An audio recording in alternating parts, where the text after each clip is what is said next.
Welcome into another emergency podcast right here on the Arrowhead Pride Podcast Network. Pete Sweeney here with my deputy editor, John Dixon, with Arrowhead Pride's podcast producer, Steven Serta. And the reason for this emergency press conference is because right now, what we have in our hands, see that for all the people watching online? And if you're listening on the podcast network, I'm holding a paper. And we have the Chiefs' initial 53-man roster for the 2022 season. It's not really on here, but we do have it on the web at arrowheadpride.com if you go and access it there. And this is exciting because this is the very first step of what really feels like the regular season. We also should warn people right away that this is just an initial 53. This is going to change. We have already a procedural move in Blake Bell making it. We expect him to go on IR in the coming days, and that will allow Elijah Lee to come back on the team. He was released, but he went right to Twitter and said, fans, don't get rid of your number 44 jerseys. So those of you who went out and changed O'Daniel to Lee, you're okay. You don't have to go change it to somebody else. Elijah Lee will be back shortly. I'd already thrown mine away. You threw your Elijah Lee jersey away? I hope you didn't take out the trash because you can go fish it out, maybe throw it in the wash, and you'd be good to go. All right, so we're going to go grounds off of it. Yeah. What I'd like to do right now, I think, is go through initial reaction to the roster, and then let's go position by position and kind of give our takes of each position. We'll go offense, and then we'll go defense. Chiefs to start. Again, they keep 26 offensive players, 24 defense, but as we just mentioned, that'll be 25 and 25 here shortly. But John, I'll go to you. Initial reaction to the 53-man roster. Well, more surprises than we expected. I mean, we always know that we're not going to get it completely right when we work out these projections, but I was really surprised by the surprises, by the number of surprises and the breadth of them. I thought for sure that they would have, for example, 6 wide receivers on the roster, not 5. They've kind of gone back and forth on that over the years since Andy Reid's been here. But I thought with all the talent they had, they'd go with 6. But they had other issues they needed to solve. And so that's just one of a number of surprises in today's announcements. Yeah, the 53-man roster has a way of making me feel stupid every year because I get 3 shots at this. And then when I see the initial 53, I say to myself, I could have figured this out in the projection, and I never get it exactly right. I told you that yesterday when we had the preview on the editor's show, but you mentioned the surprises, and I'll go through them quickly. We're going to go through position by position, but here are the ones that I highlighted. Quarterback Shane Bouchell on the roster. Running back Ronald Jones is on the roster. Offensive lineman Darien Canard. Defensive tackle Colin Saunders. Defensive ends Malik Herring and Josh Kando. They both make it. Cornerback Chris Lamons. And safety, Dion Bush, all the surprises, the fringe players that make this roster. Steve, what was your initial reaction to this thing being released? I'm not surprised that they kept Malik Herring and Joshua Kando because I just think that, we've been worried about the pass rush for a long time, and now we're like, oh, George Karlaftis looks like he is going to be a stud. But just that position, like you can never have enough guys and depth there. So I'm not really surprised that they kept those guys. And I didn't really think anything was super shocking except for Darius Fountain. It is kind of a running thing on Show and BK with me and Brandon Kiley. Like, we love Darius Fountain. We call him Defo. We celebrate everything that he does, especially in the preseason. And we just thought that he was so locked in as Dave Toub's guy. I thought there was not a chance that he would not be on this roster. And to his credit, too, when he's gotten an opportunity offensively, like we've seen him flash and make plays and do nothing but improve since he's been with the Chiefs. So I'm kind of surprised by that. I think that the emergence of Justin Watson has a lot to do with it, too. And then the injuries started to pile up in what were once deep rooms in the running back and the tight end room. And so they had to make a tough decision. And unfortunately, Darius Fountain was one of the guys that got cut, and it kind of hurt me. Never forget that Rocky Magana said that Darius Fountain on Arrowhead Pride would be the next Justin Jefferson. Really, really making us collectively look bad as a whole. But he was dared to do it, and he went and followed through. We let it happen. I wonder if this happened because they were trying to trade the running back and couldn't make a deal, and that's what they had to do to make the room. I don't know.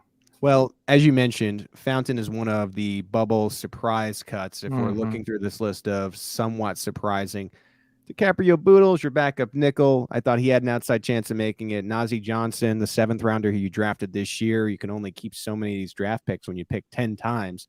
So somewhat of a surprise with Najee Johnson not making the team. Cornell Powell is another one. And then you also had the releases of a Jermaine Carter. We mentioned Fountain. Josh Gordon, the writing was on the wall, still notable. Elijah Lee, we mentioned that's procedural.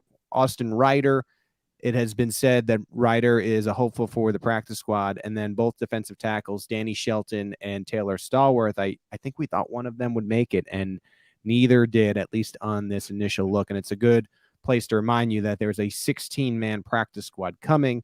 And John, there are rules now to include veterans. So just because they're on this list at this time doesn't necessarily mean it's the end of the road in Kansas City for a lot of these guys.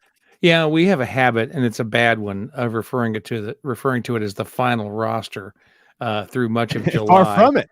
Yeah, Right. and then when we get again to August, we start reminding ourselves, oh yeah, it's not really the final roster, it's the initial roster, and you'll see us change over to start referring to it as the initial 53-man roster. It's really not going to be final until the week 1 game starts at kickoff. That's the point that the 53-man roster will be final for 2022. There's likely to be half a dozen changes on this roster before we get there, especially since there's a little extra time involved here. They'll be fiddling with things as we go. So yeah, things could change. Fountain could end up back on there. And they may end up trading people. There's all kinds of things that could happen. Uncle Dave Tobe loves him this extended practice squad too, and the special call-ups as well. There are you can get called up 3 times day of game, and in a way that allows the Chiefs to expand its roster. There's also the CJ Spiller rule, where who knows if there's an agreement out there with a player that'll be on the roster, off the roster, on the roster, so on and so forth as we go. All right, let's go position by position here and evaluate what we believe is going on at each position. First one is quarterbacks, and Andy Reid has broken the mold of keeping the 2 quarterbacks. He kept 3 forever, and then eventually converted to keeping 2. Now you can make a case maybe that was just a product of the talent in the room. Maybe he's always wanted to keep 3, and it just hasn't had that 3rd quarterback worth a roster spot in a few years now.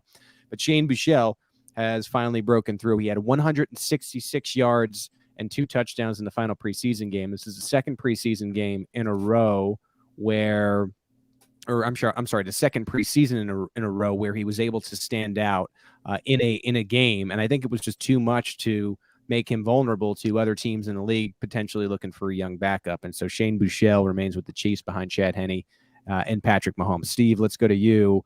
Happy to see Shane Bouchell officially on the 53-man. I almost I feel like I'm doing this again. I'm having deja vu because I forgot that me and you did a Twitter Spaces earlier, and I was just raving about Shane Bouchell. Right. No, it's fantastic for him because he's never going to start a game, prior or barring catastrophe or something like that. Right.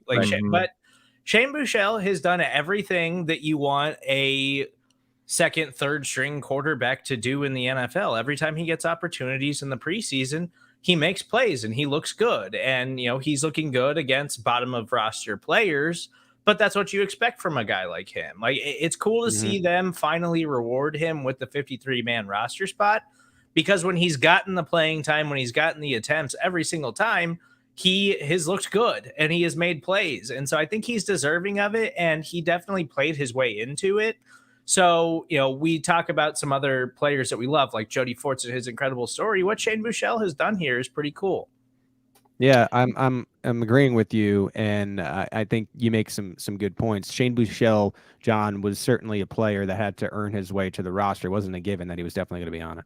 Yeah, absolutely. And I think that what we're seeing here today isn't so much a reaction to what might happen from other teams, what other teams might do. I think that last year, when they put him on the active roster after the Cardinals had expressed interest and they needed to protect him, get him off the practice squad where he couldn't be poached, that was a reaction to what other teams might do. I think what we're seeing today is the Chiefs making a decision that this is the guy they want to develop as Patrick Mahomes' backup next season.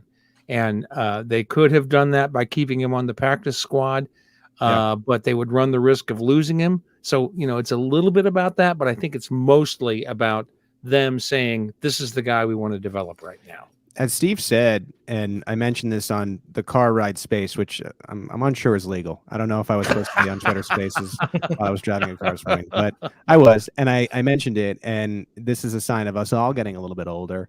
Just the idea that Andy Reid likes generally to have an older quarterback and a younger quarterback, and that doesn't necessarily mean one has to be the starter and one has to be the backup. And what we're seeing now is Patrick Mahomes is getting a little older, right? He can be the older guy that is the starter, and you can have a young gun, so to speak, that is your backup. And weird to say that Mahomes will be the veteran in the room, but I certainly anticipate that in 2023. I think this is Chad Henne's last year to be the backup. I think he's still reliable, but I think this is the transition year to Shane Bouchell being the primary backup. And who knows? You've seen other situations in the league where the backup really develops and continues to look good, and suddenly they're knocking at the door and you can flip them for a pick or something like that in the future. So remains to be seen what happens with Shane Bouchell, but congratulations to him for making this initial 53. It took a team trying to poach him last year. I had mentioned in the article here that Mike Kafka is the O coordinator with the New York Giants. I think there was some riskiness in just making him vulnerable to the waivers, and he is on the Chiefs roster. Let's move on to running backs, and I think this is where, and you guys can weigh in here, I think running back is where we had our biggest surprise, because Ronald Jones, I would say before the preseason game a week ago, it was over. It felt over. It felt dead to rights. And then with the WWE and the Undertaker GIF fashion, he sits up, and now his life, and all of a sudden Andy Reid is complimenting him and calling him a good football player. Now, again, this could change as we go on here. I've noted, and we'll get to it in a second, that I do think the Chiefs want to bring in another veteran blocking style tight end in the meantime, while Blake Bell will be going to IR. But for right now, Ronald Jones, John, is on this roster. Yeah, I have to say I find that surprising, but I like I said before, I think that the Chiefs might have been trying to trade him and couldn't make it happen, and they didn't want to give him up. They feel like he's too valuable an asset to just cut. And I think that's probably fair. I think he showed us that in the third preseason game, that he's capable of playing. He did all that with the third string offensive line. It's not like he didn't show us something in the game. He did all of that without a whole lot of support around him. And I think the Chiefs thought, okay, if we can make a deal for him, we will. But if we can't, then maybe we need to do something else. And I think that may have been why one of these other surprise moves happened, is because they still have Ronald Jones. It was really a surprise to me. We got head coach Andy Reid earlier today, which is actually very unique for cutdown day. Typically, this won't happen until a few days after, but rules have changed. And this is Andy Reid's quote on Rojo. I thought Rojo did a nice job down the stretch, and we know what he's capable of. It's a matter of being him comfortable in the offense. We throw a lot at the running backs, and it looked like he was starting to get it down the stretch there. Good football player. So there you go on Rojo. I also think they constantly say that you can never have enough running backs, and I think this could be a case of that, right? Like Clyde Edwards-Helaire has missed time in previous seasons. Sure. And then you're down to, let's say that were to happen again. Then you're down to Pacheco probably as your runner, Jerick McKinnon as your pass back, and then you're one away from not really having that bruiser. So maybe Ronald Jones found a way to stick. And I also think there's some truth to what you're saying, John. Maybe they did call around the league, and there wasn't a lot of interest. I had mentioned on that space earlier, and I'll reiterate here. We saw Kenyon Drake become available, right? And he was eventually signed, but the Raiders couldn't find a trade partner for him. And I would consider those two running backs along the same lines, or as far as similar value. And if Drake couldn't find a trade partner, I wonder if the Chiefs were in the same boat. And what's tough about that is if you release Jones, he's going to land somewhere. This is not an NFL player we're talking about. Right. Steve, were you surprised Jones made this roster? Yeah, I really was. And it's because I do think that Ronald Jones is still like an NFL caliber running back, and Sure. he's a former high end draft pick. Like he was an early second round pick initially, and I remember in that draft class, like there was talk about him sneaking into the first round of that draft, and he hasn't really lived up to that, but he does have the athleticism, and we've seen the explosive playmaking ability that you're not always going to find in a fourth running back on your roster. So I do think that there's some value there that Ronald Jones can bring to the team. But if we're talking about Ronald Jones or like a Kenyon Drake, I think is a more versatile player because he has the receiving upside that Ronald Jones simply doesn't. I just think that it came down to had some injuries with Derek Gore going down, and Ronald Jones has already been here, established, and knows the coaching staff, has been working through the offense in the preseason and did what they asked him to do without really any complaints or gripes. So I think that does weigh heavily sometimes on these decisions. And so it wound up keeping him around with the Kansas City Chiefs, at least for the time being. Yeah, and I think the theme there, and we'll get to wide receivers too, is there's a chip on all of the shoulders of all these running backs. Clyde, we have certainly felt it. We've talked about this on the Arrowhead Pride Podcast Network. Jerick McKinnon still trying in a way to revamp his career after those 2 seasons, a couple seasons ago, where he missed due to injury. Isaiah Pacheco is still the guy on draft day who said he's not afraid to take another grown man's job. So let's not forget that. And now Ronald Jones, everyone just wrote off. So you've created a room where there's a lot of chips on shoulders. Michael Burton, there was a funny story. We went out for media today, and we're talking, and I was talking with Herbie of the Star and Nate of the Athletic. We don't see Michael Burton anywhere, and we all turn to each other and we say, "Is this the moment?" After years, that Andy Reid has decided to move on from the fullback, not to be. Michael Burton was excused for the birth of his daughter, so congratulations to Mike. I don't think we have to say a ton here. This is something we knew. Andy Reid likes having a fullback. He'll play special teams, maybe 7 to 10 plays on offense, and the tradition of Andy Reid and fullbacks continues and lives forever. And it's a dying position in the league. And if you want to be a fullback, I would try to find my way to Kansas City. That would be my advice to all those young fullbacks out there, because I don't know if once Reid is done, if there's going to be another coach who insists on having this position. But Mike Burton lasts right here on the 53-man roster. We'll move quickly here to wide receivers. And there was a big surprise here, and it wasn't so much with who they kept or didn't keep. It was the number. We had assumed for a long time, and maybe it was my fault because I just thought the wide receiver depth was too much, that the Chiefs would keep 6 receivers.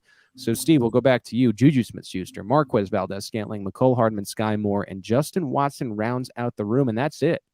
So, yeah, again, I thought that Darius Fountain was safer to make the roster than apparently he was. And, maybe he winds up back here with the Kansas City Chiefs because I think he has done enough to make the final roster and proven himself on special teams and offensively. But it was impossible to ignore what Justin Watson has done this preseason. Like every single game he was making plays, and and then doing it with Patrick Mahomes in the game too. Like that's going to guarantee you a roster spot. And so I think after preseason game number 1, we knew Justin Watson was a lock for this roster, and it was easy that he's going to have a role in this offense because he's shown the ability to do that. And obviously Sky Moore was going to make the roster, and then the veteran presence in that group.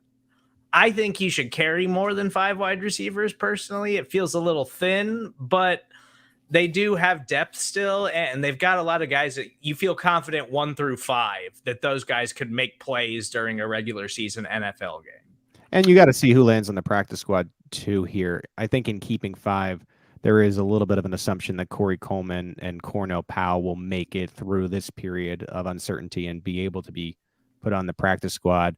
Justin Watson's been a player that has been interesting since OTAs, when Patrick Mahomes said he called Brett Veach about him. Like, remember, that was the story.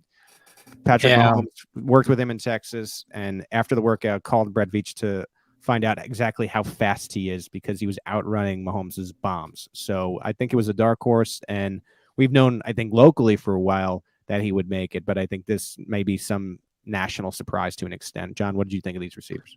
Well, I almost mentioned this when we were talking about the running backs. I think we see the same thing here. from the outside, we look at this and say, well, they're going to need to have X number of players in the room in order to go forward. And that's a valid argument. But I wonder sometimes if the coaches look at this an entirely different way. I mean, if you look at that running back room with the 4 running backs, when have we had a better group of 4 running backs with the Chiefs? Right. I can't think of one, and I think you can make the same point about the wide receivers. When have we had 5 wide receivers as good as this group during the Andy Reid era? And we haven't. I saw Mark Gunnels, who does a good job for us on Wednesday nights now with Coast to Coast and Aaron Ladd, but I saw him quote tweeting somebody and comparing this year's receivers to last year's, where it's Juju, Marquez, McCole, and Sky, and now Justin Watson, whereas last year it was Tyreek Hill, McCole Hardman, DeMarcus Robinson, Byron Pringle. Like, this is a better unit. I don't know how arguable that is. Now, you are taking away an elite wide receiver, and I'm not sure the Chiefs have one in the room, but I think from top to bottom, you like this receiver room a lot more than you did last year's. Yeah, right. and I think it's possible they might look at it that way and say, we can get by with 5 wide receivers if we have these 5. So that's another way to look at it. I think there's not a lot of points to be made about the tight end room. Again, we know that Blake Bell only made the initial roster so he can be placed on IR, and that means he'll miss at least 4 games. I tend to think after hip surgery, it'll be more than that. The good news is the Chiefs believe at some point during the year, Blake Bell is going to be able to return, which is why he made the 53. So it'll be Travis Kelce, Jody Fortson, and Noah Gray. Gray, I've talked to Andy Reid. I've asked him this question about the upside of his blocking ability, and they're confident in him, but I still think they're going to bring in somebody here. We will see what happens in the tight end room, but pretty self-explanatory. Travis Kelce, we have seen Jody Fortson in the preseason, and then Noah Gray rounding out that room. I think we can move on there. Let's go to offensive linemen, and we'll go back to you, Steve. Orlando Brown Jr., Joe Thuney, Creed Humphrey, Trey Smith, Andrew Wiley. Those are your starters from left to right. Jaron Christian and Prince Tega Wanogho are your swing tackles, so to speak. Nick Allegretti, he has shown that he can play all 3 positions inside. We were unsure if Darian Canard would make it. On draft night, he was supposed to be this guy to challenge Andrew Wiley, and has really, I think is an understatement, been disappointing in what we've seen so far about day 1 starter potential. But he makes this room, and probably because the Chiefs, much like some of their other positions here, didn't want to make him vulnerable to other teams. Any surprises to you, Steve, in the offensive line room? No, I don't think there's any major surprises. And I never totally believed that Darian Canard wasn't going to make this team. I know he's probably been a disappointment so far through training camp and through the preseason, but our expectations are probably too high for Darian Canard to start with, because we think of Trey Smith and we're like, oh, the Chiefs just figure out how to do this. And that's not really fair. But I think that Darian Canard could still wind up developing and being better, and maybe having a role on this team. And he's a young player. And I think the Chiefs, them keeping 9 of 10 draft picks, like you never want to have to cut your draft picks, but it's pretty common in the NFL. Like 6th, 7th round guys are not guaranteed to make the roster. And so them keeping 9 out of 10 picks, I think, is something that you're pretty happy with. And I just think that Canard, while he's probably been a letdown so far, there's still probably some potential there. And we've seen the offensive line issues in the past. So just keep as many bodies along the offensive line as you can. 2 follow-up points there. I think Darian Canard, we can say probably safely, is entering a redshirt year. And we saw something similar with Laurent Duvernay-Tardif, where he just was inactive every week. I think that's the potential for him. It is worth noting, whenever we get Andy Heck for that last time of the season, we got to ask him for an update here, because we really won't see what's happening with Canard until maybe next year, if that is the case. And is he going to move inside to guard? Is he sticking at tackle? What is his progress? So, John, help me with this. Help me remember toward the end of the season, we should ask about where Darian Canard is. Make a note here. Okay. Yeah. Jaron Christian and Prince Tega Wanogho are your swing tackles, so to speak. I think quietly, this is a big deal for Nick Allegretti over Austin Ryder, who's expected to be back with the practice squad, because Nick Allegretti showed enough at center for them to move on from what would be Austin Ryder and let him go to the practice squad. So in a pinch, Nick Allegretti should be your backup center if something were to happen to Creed Humphrey. And I think Prince Tega Wanogho, he started camp on PUP. It was not a given that he was going to make it, but he showed enough to be one of your backup tackles. And so pretty well-rounded room, and you have a reinforcement, we believe, in Austin Ryder joining the practice squad if you need him. If something were to happen to Creed, then it would be Allegretti and Ryder. You're feeling pretty good about that. And so pretty deep offensive line room. And I still think, and go back to John, the Chiefs in the Super Bowl against the Buccaneers and just how bad it was. And man, life is a lot better for the Chiefs in that regard right now. Yeah, I think people expect us to have a lot better offensive linemen in the backup positions than we do. I think we had really good depth behind some kind of largely average players in that Super Bowl run. And when the largely average players were gone, Mitchell Schwartz being an exception to there, Eric Fisher was somewhat above that. But LDT was a guy that was solid, but not spectacular. Ryder was the center at that point. And so there was a pretty substantial drop off there when all of them were gone. And I think this is an entirely different situation where you've got a really top flight offensive line and some solid backups there. And I think as long as we have to put 3 of them out there, or 4 of them, or God forbid 5 of them out there, we're gonna think this is a good room with plenty of depth. I think so too, and I think if something were to happen to Andrew Wiley, and you have to turn to what is a Prince Winogo or Jaron Christian, I think you're in good hands, at least for a few games there. And I do wonder about the upside of Christian. Like if Wiley were to struggle, if you're looking at the starting line, that's probably the weak point, to be fair. If he were to struggle, I wouldn't be stunned if Christian or Winogo would eventually get an opportunity there. And we're talking maybe week 4, week 5. I think Wiley's done enough to earn at least a few weeks here to show that he can do this in a regular season setting. All right, let's flip the page to defense. And I'm going to say the defensive line room all in one shot because I think they fit together. Chris Jones, Derek Nottie, Turk Wharton, and Colin Saunders are your defensive tackles. Again, they said goodbye to Danny Shelton and Taylor Stallworth. Your defensive ends, they choose to keep 6 in a room of 10 defensive linemen. Frank Clark, George Karlaftis, Carlos Dunlap, Mike Dana, Malik Herring, and Josh Kaindoh. For the longest time, I thought they would keep Herring or Kaindoh. I was very wrong about that. They said goodbye to the 2 defensive tackles, so it's 4 and 6. And the point I wanted to make in this article, John, was the fact that Joe Cullen, a new defensive line coach, has been moving the defensive ends inside, outside. They've been playing a lot of different positions. Yeah. And so the reason I grouped all these guys together is because I think in making sense of this defensive line room, they kept the best athletes because I think they're going to be showing a lot of different looks. And I think Herring and Kaindoh, as you're trying to figure this thing out, were just better athletes than a Danny Shelton or what would be a Taylor Stallworth. And that's how they rounded out the room. Well, as NASCAR returns to Kansas Speedway this fall, so does NASCAR return to the Chiefs' defensive line. I think this is what we're looking at, is the NASCAR package being used on a more regular basis. We've known for a long time this is something that Spagnuolo likes to do, and it's something that Cullen likes to do.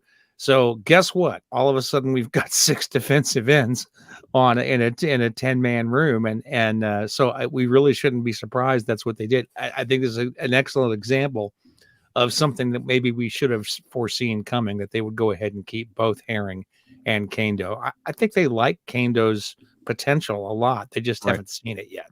Yeah, I think you've seen flashes from Herring and Kaindoh, but that's why they're at the end of the roster, at the end of this room.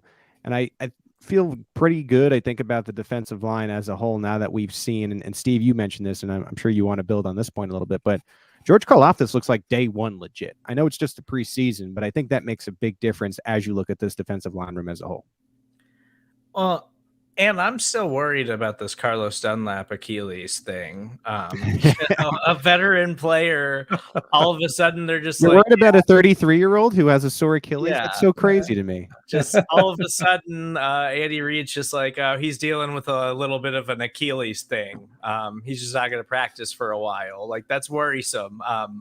I think Kevin Durant tore his Achilles in an NBA Finals with something similar like that. So, yeah, I think it's just the depth, and having as many bodies at that position is always a smart thing to do. And, we talk about Frank Clark and his struggles to stay healthy over the last couple of years. We'll see if he can change that this season with all the changes that he's made. But if you're talking about, You're a little worried about Frank Clark being injured at some point throughout the season, and now the question marks around Carlos Dunlap. Just keep as many bodies as you can at that position. That's a great point. And if you're going by the last 2 days, we were out there at practice, and we won't have another look now until next Wednesday. So this is the last we'll know. But Frank Clark missed the last 2 days of practice because he was sick. He has gone through stomach issues before, and that was the listed reason as to why we didn't see Clark out there. So as you're going through this, and Steve, you mentioned the sore Achilles, your starters along the defensive line at defensive end would be George Karlaftis, a rookie, and then Mike Dana. And then you're right. If you didn't keep Herring and Kando, there would be only one behind them. So now you keep both. So if there were a scenario where Clark and Dunlap were down, at least you're right. You have bodies there, and perhaps even in that case, and I'm going to be careful here, but maybe you would see Chris Jones popping out a little bit there as you go, because Derek Nottie and Turk Wharton have looked really good this training camp. And then kudos to Colin Saunders, and I think that's the last point I'll make about the defensive line room. I do not think this was a player that was guaranteed a spot coming in, even though he was a former draft pick, and he showed enough and came back in shape and earned it, and he rounds out that defensive tackle room. Moving to linebackers. So once again, I know I said it 3 times, but I'll say it again. This will include Elijah Lee. He's not on the initial roster. That's going to be the move for Blake Bell. That was first reported by the Kansas City Star. But it's Nick Bolton, Willie Gay Jr., Darius Harris, Leo Chanel, and then what will be Elijah Lee. The one surprise, John, here is that Jermaine Carter, who was guaranteed money, did not make the club. Yeah, but it's $1.77 million is a lot of money to you and me. I'll just put that right out there because I'm sure it's a lot of money to anybody listening to our podcast today. But it's not much money on the NFL salary cap. And when the Chiefs signed Carter, what was it, March 28th, late March? This is before the draft. It's a month before the draft. Mm-hmm. You don't know what players you're going to get in the draft. You don't know what they're going to look like when you get them. You don't know if you're going to get a player like Leo Chanel. So he was just what they needed, some insurance. And they have done this every year going into the draft, trying to figure out a way to get a 53-man team ready to go before they go into the draft room, so that all they have, the only direction they can go is up, you know, if they get guys with big upside.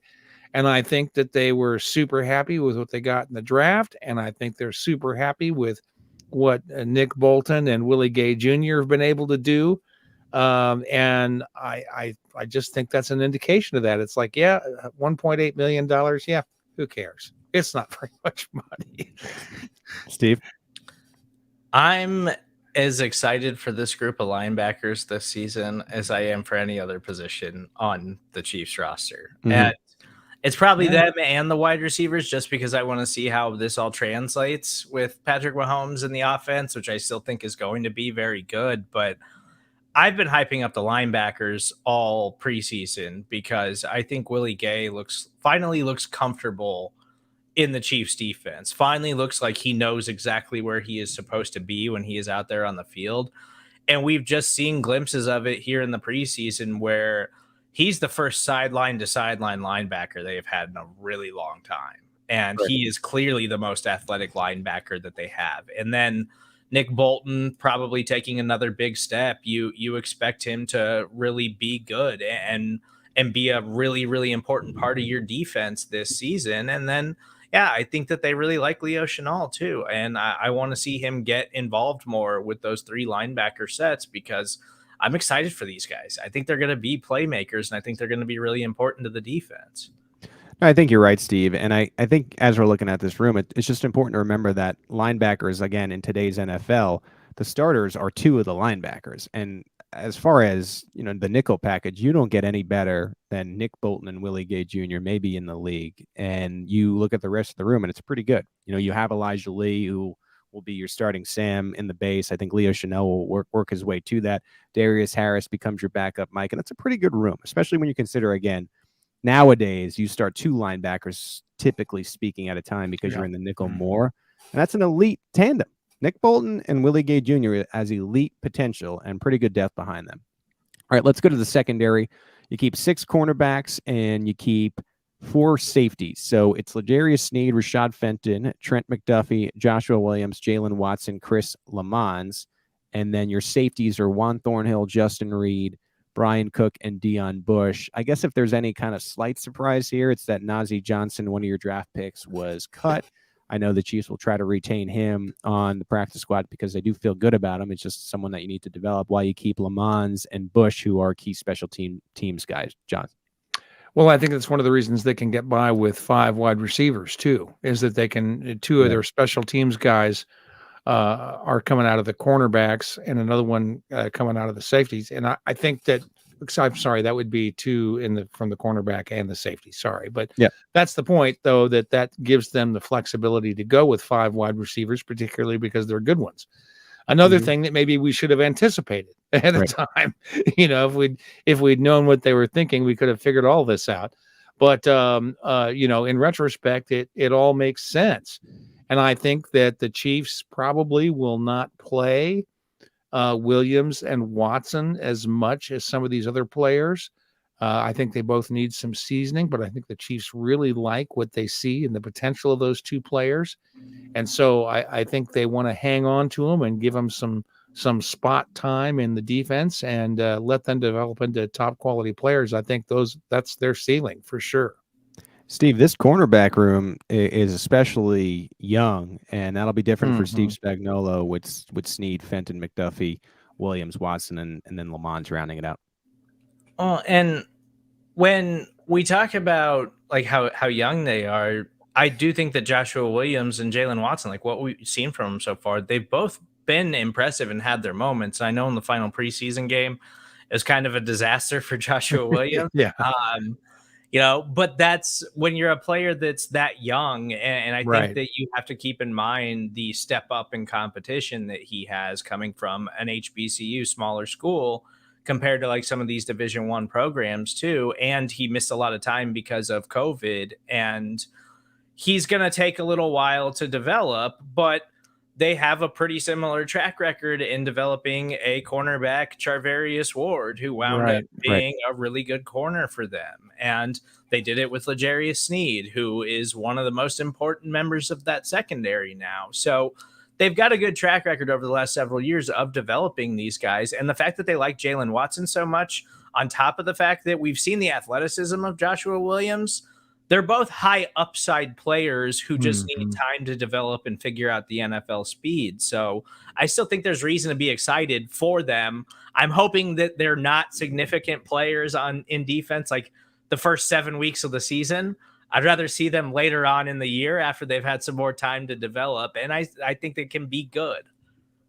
Yeah, I think that those are all good points. And this is, again, the frustrating thing is someone who tries to project this thing is you see the final roster and it makes plenty of sense. And you're like, why could I have not seen some of the writing on the wall? But we have it up, arrowheadpride.com. We have analysis up. And as I mentioned at the top of this thing, it's going to change. This is just the initial 53-man roster. And by the time we get to week 1, this thing will look a little bit differently. So keep it locked in at arrowheadpride.com. Keep it locked in on the Arrowhead Pride Podcast Network as we discuss some of the changes that happened prior to week 1. And then coming up here, we're going to get through this week, and coming up on Tuesday and Wednesday, this will be your regular season podcast schedule.